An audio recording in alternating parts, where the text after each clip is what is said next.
वो तो बात की बात है, लेकिन अमेरिका के जो घबराहट है वो बहुत मतलब ज़्यादा बढ़ गया है। बहुत अभी जो है दुश्चिंता में है अमेरिका, और उस दुश्चिंता के साथ-साथ अमेरिका, जैसे मैंने पिछले वीडियो में भी कहा था कि चाइना के साथ-साथ अमेरिका भी इस रीजन को डिस्टेबलाइज़ करने की कोशिश कर रहा है।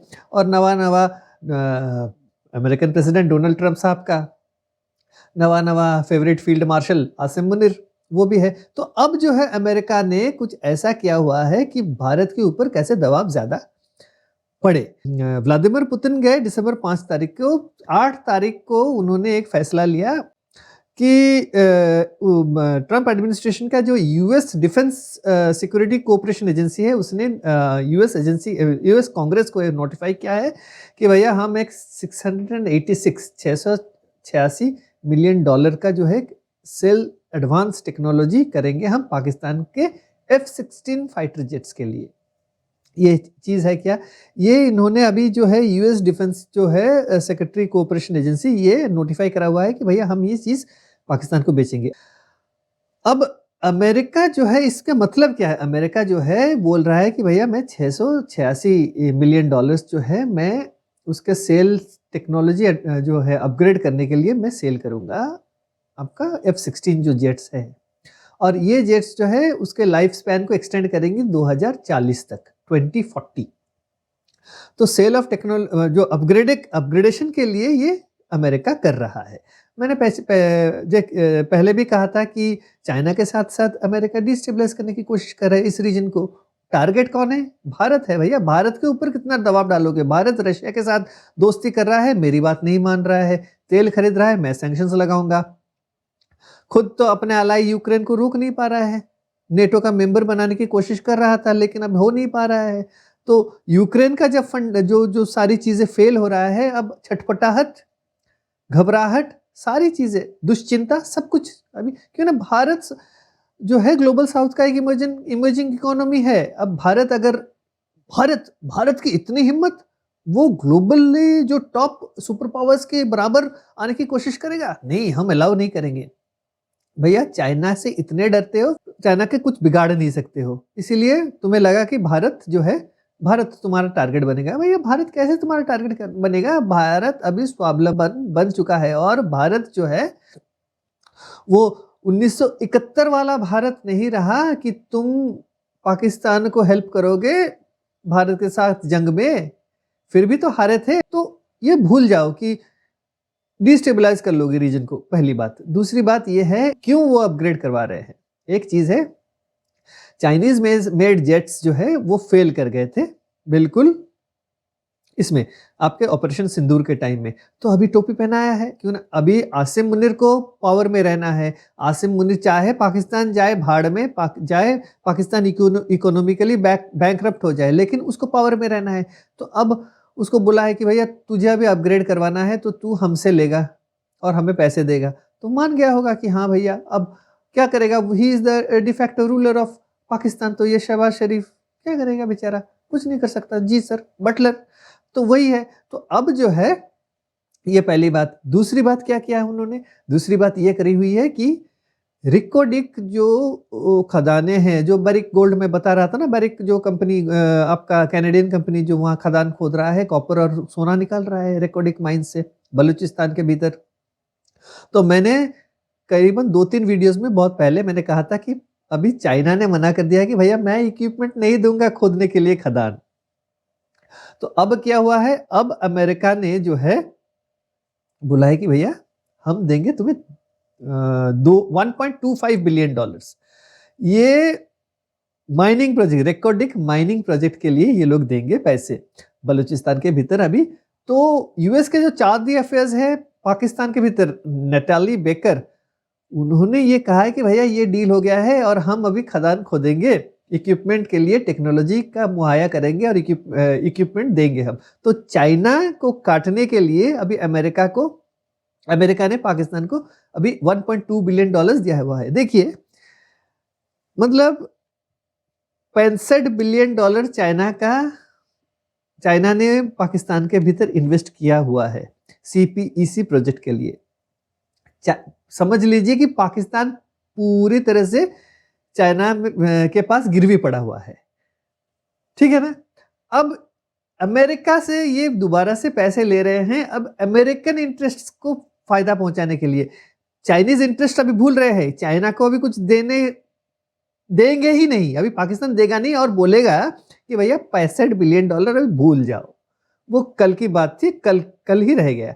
अब आज से नया खाता शुरू होगा, तुम लोग अगर कुछ करोगे तो अब हम नए अकाउंट्स करेंगे। तो ये है, क्योंकि ना हमने अभी अमेरिका हमारा दोस्त बन गया है, तो अमेरिका हमारे को बैकिंग कर रहा है, हमारे F-16 जो है वो अपग्रेड कर रहा है। तो तुम्हारे तो जेट्स फेल हो गए, अब अमेरिका हमें हेल्प करेगा। तो अगर भारत से हमें खतरा भी है तो अमेरिका हमें हेल्प करेगा। तुम्हारे तो इक्विपमेंट्स काम भी नहीं कर रहे हैं, ना मिसाइल्स काम कर रहे हैं PL-15, ना तुम्हारे J-10C या कुछ भी काम नहीं कर रहे, J-17 कोई एयरक्राफ्ट काम नहीं कर रहा। तो ये है अभी। तो अभी $1.25 बिलियन मिलेगा पाकिस्तान को सिर्फ खदान खोद के देने के लिए। इससे क्या होगा, अमेरिका का ये कहना है कि भैया $2 बिलियन का तो हम माइनिंग इक्विपमेंट तुम्हें प्रोवाइड करेंगे, इससे 6,000 जॉब्स हम अमेरिकन को दे सकते हैं, और पाकिस्तान जो है 7,500 जो है आपके रोजगार देगा पाकिस्तानियों को। ये अमेरिका बोल रहा है। टोटल प्रोजेक्ट कॉस्ट है $7 बिलियन का, और बारिक गोल्ड जो है वहाँ कंपनी वहाँ पे भी खोद रहा है। बारिक गोल्ड का मैं किस्सा सुनाता हूँ आपको।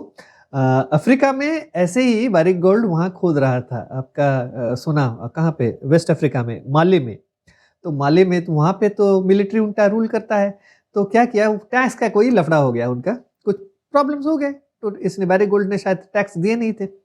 तो उनका जो सोना उन्होंने वो खदान खोद के वो बैंक के जो है वॉल्ट में रखते थे। तो इनके मिलिट्री ने क्या किया, बोला तुम टैक्स नहीं दोगे, तो चलो वो गए सीधे बैंक का वोल्ट खोला, 300 किलो जो गोल्ड था उस वोल्ट में निकाल के ले चले गए। तो बारिक गोल्ड जो है ये है।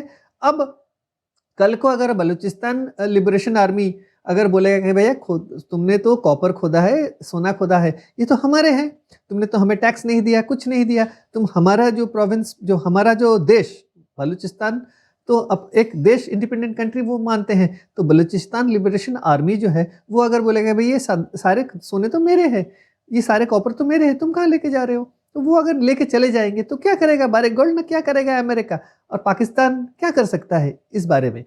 तो ये अभी माहौल है। ऊपर से अमेरिका ने और एक चीज करा हुआ है कि इसके साथ साथ उसने IMF का और एक ट्रांस था उसका $1.5 बिलियन का, उसको भी उन्होंने रिलीज कर दिया है। तो एक तरफ से बोल क्या रहे हैं, बोल रहे हैं कि भैया पाकिस्तान की इकोनॉमी पटरी पे आ गई है, तो हम अभी रिलीज करेंगे IMF के जो ट्रांस बचा था 1.5, तो समझ लीजिए $3.5 बिलियन का उनका टोटल अभी आ गया है 1-2 साल में। तो पाकिस्तान को करीबन अभी फायदा हो रहा है। तो ये $1.2 बिलियन जो एक्सिम बैंक देगा, एक्सपोर्ट इंपोर्ट बैंक यूएस का, वो देगा 1.25 बिलियन सिर्फ इक्विपमेंट के लिए। तो इनके पास अभी दोनों हाथों में पैसे ही पैसे। अभी आसिम मुनीर के पास इतना पैसा है कि वो दोबारा से जो है ऑपरेशन सिंदूर के टाइम जो जितने भी टेरर कैंप्स जो बर्बाद हुए थे उनको दोबारा खड़ा करके एक फौज, जो मिलिटेंट्स का फौज दोबारा से वो खड़ा कर सकता है। तो ये है। और ऊपर से डोनाल्ड ट्रंप की जो पॉलिसी है वो तो ट्रांजैक्शनल डिप्लोमेसी करते हैं। वो क्या करते हैं, वो कहते हैं कि भाई तुम मुझे क्या फ़ायदा दे सकते हो। तो पाकिस्तान बोला मैं तुम्हें रेयर अर्थ्स दे सकता हूँ, मैं तुम्हें सोना दे सकता हूँ, कॉपर दे सकता हूँ। ठीक है, अब तुम्हारे को मैं पैसे दूंगा। इस चक्कर में डोनाल्ड ट्रंप ने यूरोप के सारे देशों को बोल दिया है कि भैया भागो यहाँ से मेरे पास से। अब तुम्हारा जो नेटो का आर्मी जो है वहाँ तुम लोग यूरोप में संभालते हो, उसके पैसे भी तुम भरो, उसके खर्चे भी तुम उठाओ, और उसका जो डिफेंड, तुम्हारे जो बॉर्डर्स बाउंड्रीज डिफेंड करना है वो तुम संभालो, मैं उसमें नहीं पड़ने वाला। तो एक तरह से Donald Trump has alienated the European countries, the EU countries, UK, as well as now he is like focused, he's turned his entire focus to Indian subcontinent। इसमें क्या है, उनको दिख रहा है बिजनेस। क्या बिजनेस है, चाइना हैज मोनोपोलाइज्ड जो चिप एंड ऑल, तो रेयर अर्थ्स वगैरह सारी चीजें, रॉ मटेरियल। तो अब इसको काउंटर करने के लिए वो ये सारी चीजें करेंगे, भैया मैं जाके पाकिस्तान के अंदर घुसूं तो पाकिस्तान दो नाव पे पैर रखा हुआ है। इधर चीन को भी खुश कर रहा है, इधर अमेरिका को भी खुश कर रहा है। अमेरिका भी उसको आर्मामेंट से लैस कर रहा है, चाइना भी उसको आर्म कर रहा है पाकिस्तान को। तो आज के डेट में अभी it's a threat for India. अब इंडिया को भी सोचना चाहिए कि भैया इसको कैसे हम तोड़े। India is working on it. अभी रशिया के साथ डिफेंस डील कोई एक हुआ नहीं है, हम दूसरी तरह की चीज़ों पे हम इन्वेस्ट कर रहे हैं, डिफेंस कोऑपरेशन कर रहे हैं। लेकिन कल को अगर Su-57 विथ टेक्नोलॉजी ट्रांसफर होता है तो America will be the biggest loser. America सोच रहा है मैं F-16 को अपग्रेड कर रहा हूँ पाकिस्तान का, $686 मिलियन। वो भी पैसे पाकिस्तान के पास कहाँ से आएंगे? वही IMF का लोन का पैसा वो उनको देगा ये। अब मुझे नहीं पता, अभी IMF को दिखेगा नहीं, क्योंकि ना अमेरिका हम बेचेगा तो उनके जो है डिफेंस कॉन्ट्रैक्टर्स वो फायदे में रहेंगे, तो अमेरिका का फायदा तो IMF चुप रहेगा। तो वही चीज़ है। अब भारत जो है, Bharat is also working out things. अभी कल ही कांग्रेस में जो है US के जो कोई ट्रेड इशू, भारत के साथ ट्रेड इशू को लेकर कांग्रेस में उन्होंने कहा है कि India is a very hard nut to crack.